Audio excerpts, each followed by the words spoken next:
أعوذ بالله من الشيطان الرجيم بسم الله الرحمن الرحيم ورتل القرآن ترتیلا۔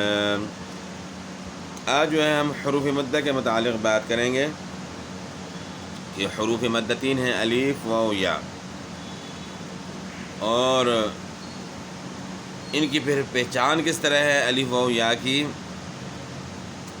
کہ الف سے پہلے والے حرف پر زبر ہو، واو ساکن سے پہلے والے حرف پر پیش ہو، یا ساکن سے پہلے والے حرف کے نیچے زیر ہو۔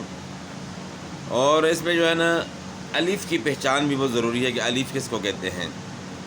الف جو ہے نا جو بالکل خالی ہو، نہ اوپر نہ نیچے کچھ بھی نہ ہو، نہ جزم ہو، نہ مثلا کہ زبر زیر پیش ہو، کچھ بھی نہ ہو تو وہ الف ہے۔ زبر زیر پیش والا یا اس کے اوپر جزم یعنی سکون ہے تو وہ حمزہ ہوتا ہے، اس کو الف نہیں کہتے ہیں۔ تو جس خالی الف سے پہلے والے حرف کے اوپر زبر ہو اس کو الف مدہ کہتے ہیں۔ جس واو ساکن سے، واو ساکن مطلب یہ کہ جس واو کے اوپر سکون ہو، جس واو کے اوپر سکون ہوگا اس کو واو ساکن کہتے ہیں۔ واو ساکن سے پہلے والے حرف کے اوپر پیش ہو اور یا ساکن ہو، یعنی یا کے اوپر سکون ہو، یا ساکن سے پہلے والے حرف کے نیچے زیر ہو، تو یہ ان کی پہچان ہے حروف مدہ کی۔ اس صورت میں جو ہے ایک الف کی مقدار کے برابر لمبا کر کے پڑھنا ہے، ان کو ایک الف کی مقدار کے برابر کھینچ کے پڑھنا ہے۔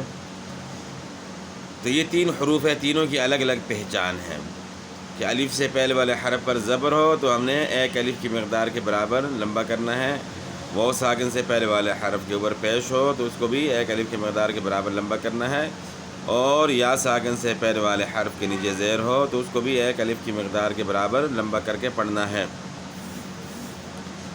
حروف مدہ کی پہچان بہت ہی ضروری ہے۔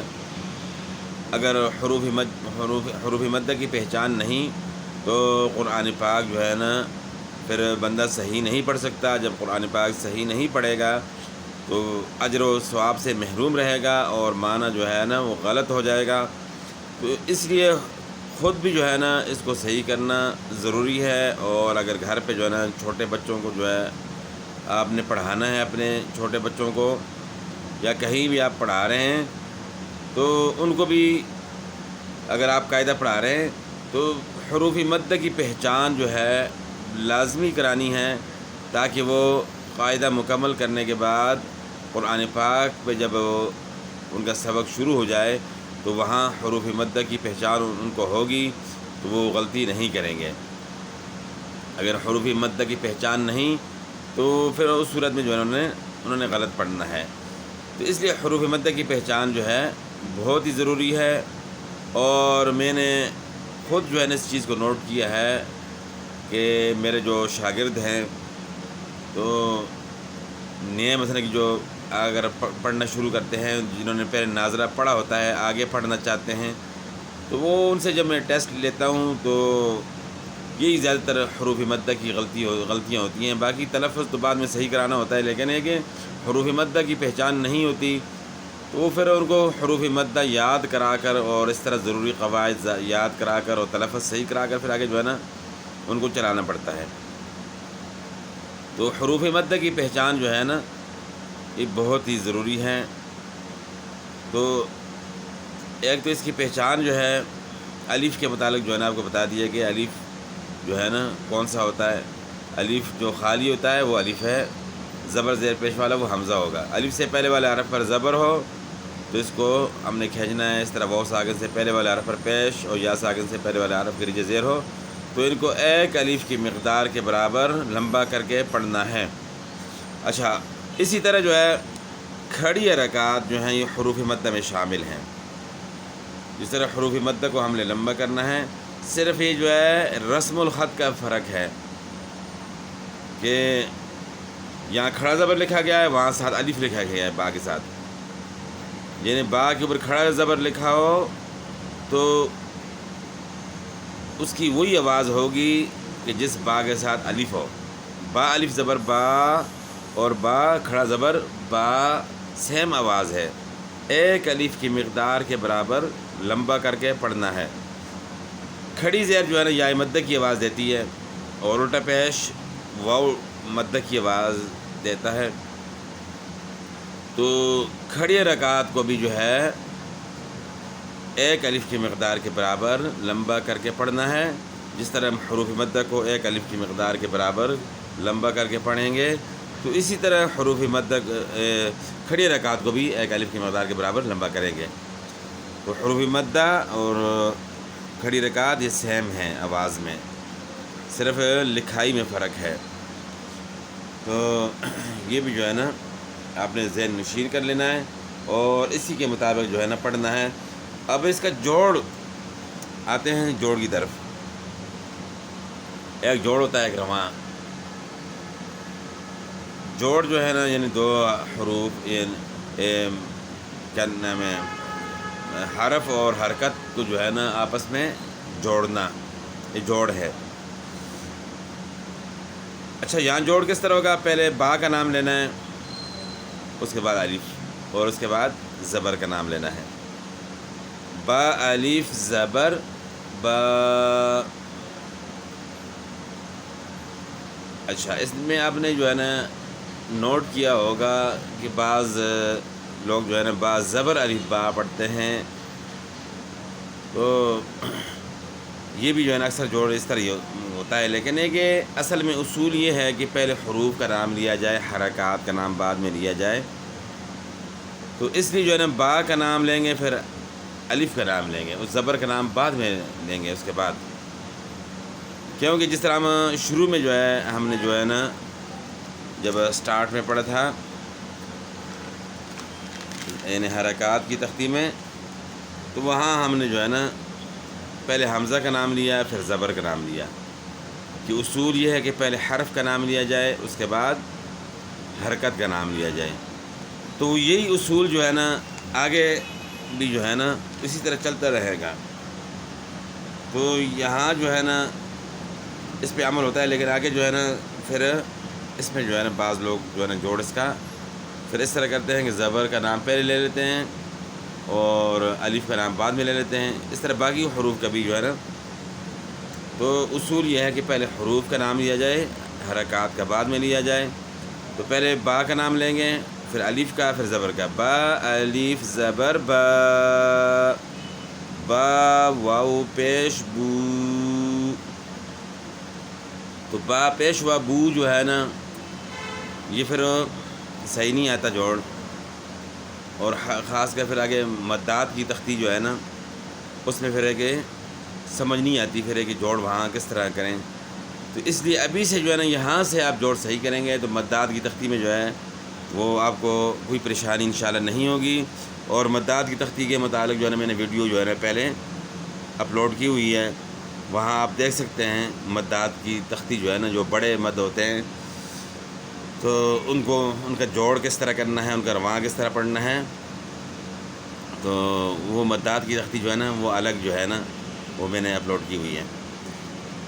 تو یہاں جو ہے نا آپ نے جوڑ سمجھنا ہے. با الف زبر با. با واو پیش بو.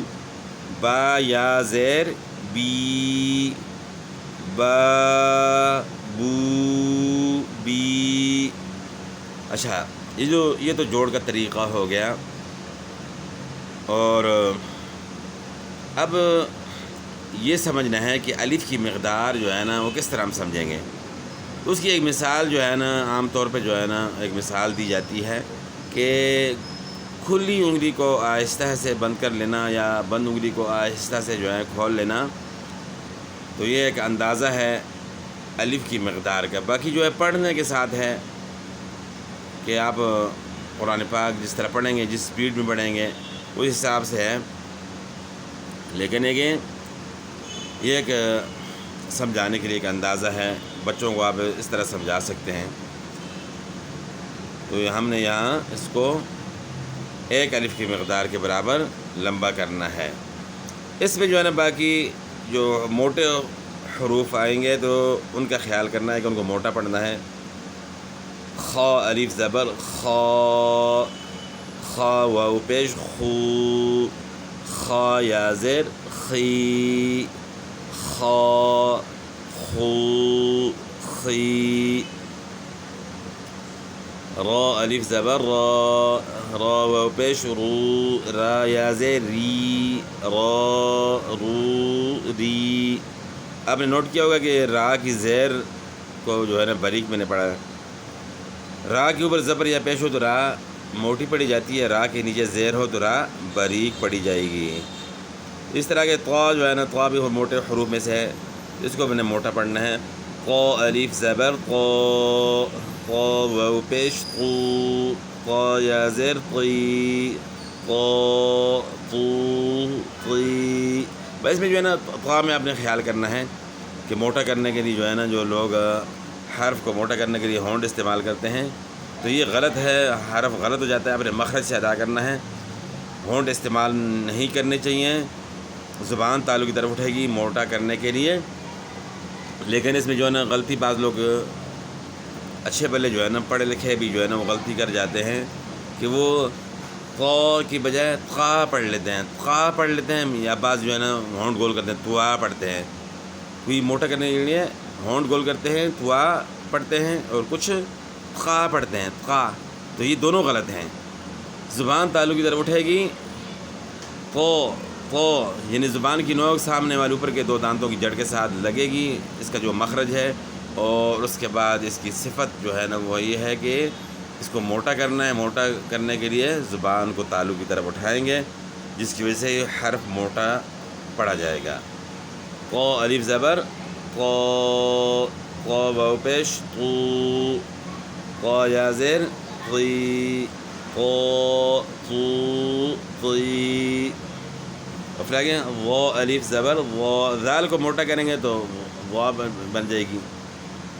تا کو موٹا کریں گے قا بن جائے گی، اور وا کو موٹا کریں گے تو وا. ذال کو موٹا کریں گے تو وا بن جائے گی. وا الف زبر وا، وا واو پیش غو، وا یا زیر غی، وا غو غی غی. یعنی زیر کی صورت میں جو ہے حرف موٹا ہونا چاہیے. جو عام طور پہ جو ہے نا وہ زیر کی صورت میں موٹے حروف صحیح ادا نہیں کر سکتے، تو اس کا یہ مطلب ہوتا ہے کہ حروف ابھی تک صحیح نہیں ہوا ہے. وہ پھر کیا کرنا پڑتا ہے کہ اس کی پریکٹس کرنی پڑتی ہے. تو یہ جو ہے نا بیچ میں موٹے حروف کا پڑھنے کا طریقہ بھی آپ کو بتا دیا. تو اس میں جو ہے نا ضروری باتیں تقریباً جو ہے نا وہ ساری آ چکی ہیں. تو بس یہ کہ کھڑی حرکات اور حروف مدہ ان کی آواز سیم ہے، اور دونوں کو جو ہے ایک الف کی مقدار کے برابر لمبا کریں گے. تو اس کے بعد حروف لین ہے، اسی کے ساتھ ہے. تو یہ بھی ساتھ جو ہے نا سمجھ لیں. حروف لین 2 ہیں، وہ کون سے ہیں؟ واو اور یا. واو ساکن سے پہلے والے حرف پر زبر، اور یا ساکن سے پہلے والے حرف پر زبر. ان کو لمبا نہیں کرنا بلکہ نرمی کے ساتھ پڑھنا ہے. دونوں کے لیے ایک ہی شرط ہے. واو ساکن سے پہلے زبر، یا ساکن سے پہلے زبر. ان کو نرمی سے پڑھیں گے. تا واو زبر تو، تا یا زبر تئی. ثا واو زبر ثو، ثا یا زبر ثئی. تو یہ حروف مدہ اور حروف لین جو ہے نا اس کے متعلق جو ہے ضروری جو باتیں تھیں وہ الحمدللہ ہو گئی ہیں. باقی پھر آگے قرآن پاک میں آپ کسی مثالیں دیکھ سکتے ہیں. اور یہاں جو ہے نا خلقنا، اب جو ہے اب یہاں جو ہے نا الف سے پہلے زبر ہے، نون کو ہم جو ہے نا اس لیے کھینچیں گے. رفعنا، الف سے پہلے زبر ہے یہاں بھی. تو اس طرح جو ہے نا تکذیب، یا ساکن سے پہلے زیر ہے، یا مدہ ہے. تسنیم میں یہاں بھی جو ہے نا یا ساکن سے پہلے زیر ہے تو یہاں بھی یا مدہ ہے. مسکین میں جو ہے نا یا مدہ ہے. ممنون میں واو مدہ ہے. محفوظ میں واو مدہ ہے، واو ساکن سے پہلے پیش ہے. مختوم یہاں جو ہے نا واو مدہ ہے. مسرورا واو مدہ ہے. مشہود واو مدہ ہے. اس طرح جو ہے آپ اس کی مثالیں جو ہے نا قرآن پاک میں حروف مدہ کی تلاش کر سکتے ہیں، یا بچے کو سمجھا دیا اس کے بعد جو ہے نا اس کی مثالیں جو ہے نا قاعدے کے اندر جو ہے نا اس کو سمجھا دینا ہے. اس کے بعد قرآن پاک میں سے جو ہے نا اس سے پوچھنا ہے کہ اس کی مثالیں تلاش کریں. پہلے یعنی پوچھا کہ الف مدہ کی مثال جو ہے نا تلاش کر کے جو ہے نا دکھاؤ. اس کے بعد واو مدہ کی مثال جو ہے نا اس طرح، یا مدہ کی، تینوں کی الگ الگ مثالیں جو ہے نا بچے سے جو ہے پوچھنی ہیں تاکہ اس کو صحیح پہچان ہو جائے. تو اس کے بعد اگلی تختی جو ہے نا اس کو شروع کرانی ہے. امید ہے کہ انشاءاللہ جو ہے حروف مدہ کے متعلق جو ہے آپ کو مکمل جو ہے نا آگاہی ہو چکی ہوگی. تو مزید انشاءاللہ پھر باقی اگلی ویڈیو میں جو ہے نا انشاءاللہ آگے شد کے متعلق انشاءاللہ سبق ہوگا. السلام علیکم ورحمۃ اللہ وبرکاتہ.